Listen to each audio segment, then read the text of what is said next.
नमस्कार दोस्तों, आपका इस चैनल पे एक बार फिर से स्वागत है। आज का हमारा टॉपिक है ozone layer. So let us first talk about world ozone day. The international day of preserving of the ozone layer is celebrated on 16 September.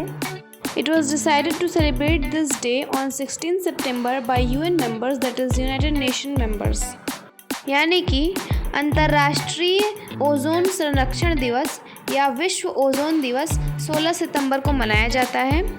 16 सितंबर को इसे मनाने का निर्णय संयुक्त राष्ट्र के सदस्यों द्वारा लिया गया था। इसकी फ्रीक्वेंसी एनुअल होती है, यानी कि यह प्रत्येक वर्ष मनाया जाता है।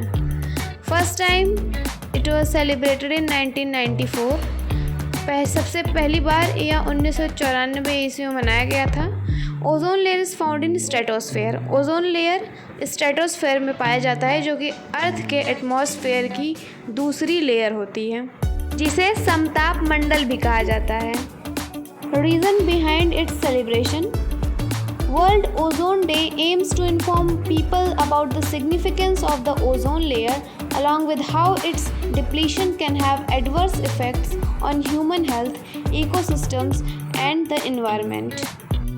विश्व ओजोन दिवस को मनाने का यह कारण है कि लोगों को ओजोन लेयर के क्षरण से होने वाले नुकसानदेह प्रभावों को, जो कि ह्यूमन हेल्थ, इकोसिस्टम और पर्यावरण पर पड़ रहा है, उसके बारे में जागरूक किया जा सके। तो आइए अब जानते हैं कि आखिर ओजोन लेयर है क्या। What is ozone layer? Ozone is a gas that is responsible for protecting us from the harmful UV rays, that is ultraviolet radiations that are coming from the sun. यानी कि ozone एक ऐसी gas है जो कि सूर्य से आ रही खतरनाक पराबैंगनी किरणों से हमें बचाती है। आइए अब जानते हैं कि ओजोन लेयर कैसे बनती है। Formation of ozone layer. Ozone layer is formed by photo dissociation process. When sun's UV radiation hits the oxygen molecule, then a very simple chemical reaction takes place here. Because of UV radiation, the oxygen is splits into oxygen atom, and when these separated atoms mix with oxygen molecule, then ozone is formed. Ozone layer photo dissociation process से बनता है। Photo यानी कि light और dissociation मतलब split up. जब सन की UV radiation oxygen को हिट करती है, ऑक्सीजन के मॉलिक्यूल को, तो एक सिंपल केमिकल रिएक्शन होता है। यानी कि यूवी रेडिएशन जब ऑक्सीजन के मॉलिक्यूल को हिट करती है तो ऑक्सीजन का मॉलिक्यूल ऑक्सीजन के एटम में टूट जाता है, और जब ये टूटे हुए यानी कि सेपरेटेड एटम्स दूसरे ऑक्सीजन के मॉलिक्यूल से जाके मिलते हैं, तब ओजोन बनता है। जैसा कि मैंने आपको बताया कि विश्व ओजोन दिवस ओजोन के क्षरण को रोकने के लिए लोगों को जागरूक करने के लिए मनाया जाता है। तो आइए जानते हैं कि इसका क्षरण कैसे हो रहा है, यानी कि उसके पीछे क्या कारण है। Reason behind ozone layer depletion. Mainly, an artificial material known as CFC is responsible for its depletion.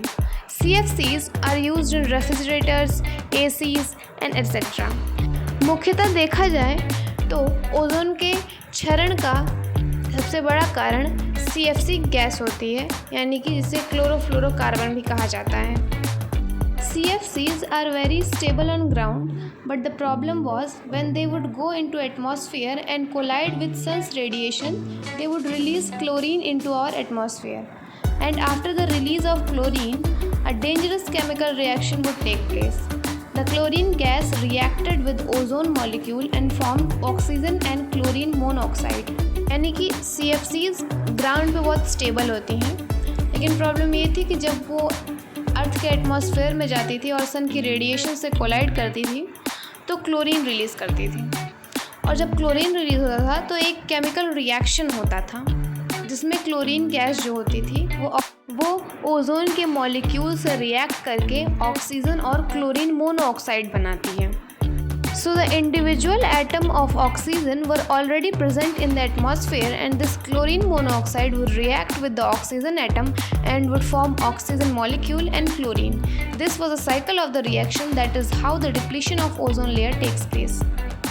फिर यहाँ से जो एटमॉस्फेयर में पहले से ही ऑक्सीजन के एटम प्रेजेंट होते थे, ये क्लोरीन मोनोऑक्साइड उनसे रिएक्ट करके ऑक्सीजन मॉलिक्यूल और क्लोरीन गैस बना लेती थी और फिर ये क्लोरीन गैस जाके ओजोन के दूसरे मॉलिक्यूल से टकरा के फिर वही क्लोरीन मोनोऑक्साइड और ऑक्सीजन बनाती थी और ये साइकिल जो है चलती रहती थी। इसी वजह से ओजोन लेयर का डिप्लीशन तेज़ी से बढ़ रहा था।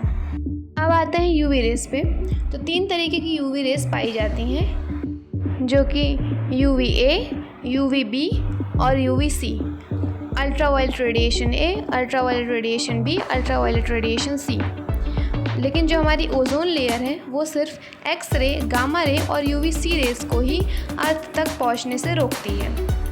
ये UVB रेस को भी पार्शली रोकती है, लेकिन UVA रेस को बिल्कुल नहीं रोकती है, जैसा कि आप फिगर में देख पा रहे होंगे। सन से आने वाली UVA रेस को ओजोन लेयर पूरी तरह से रोक नहीं रही है, यानी कि पूरी तरह से जाने दे रही है। UVC रेस को पूरी तरह ब्लॉक कर दे रही है और UVB रेस को पार्शली आने दे रही है। Some disease that are associated with UV rays are skin cancer, eye cancer and cataract. Harmful UV rays या खतरनाक परावैश्विक किरणों से होने वाले कुछ रोग, जैसे कि स्किन कैंसर यानी कि त्वचा कैंसर, आई कैंसर यानी कि आँखों कैंसर और कैटरैक्ट मतलब मोतियाबिंद। And the first ozone hole was discovered in 1970 in stratosphere over Antarctica by scientists Joe Furman, Brian Gardiner and Jonathan Shanklin. Montreal Protocol is related to the ozone layer depletion held on 1987.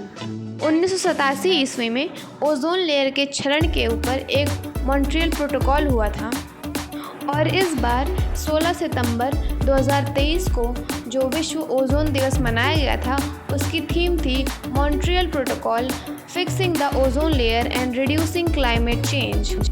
तो दोस्तों आज के इस video में इतना ही। Video के अंत तक बने रहने के लिए बहुत बहुत धन्यवाद। अगर आपको वीडियो पसंद आई हो तो उसे लाइक ज़रूर करें और चैनल को सब्सक्राइब करके बेल आइकन को टैप करना ना भूलें। धन्यवाद।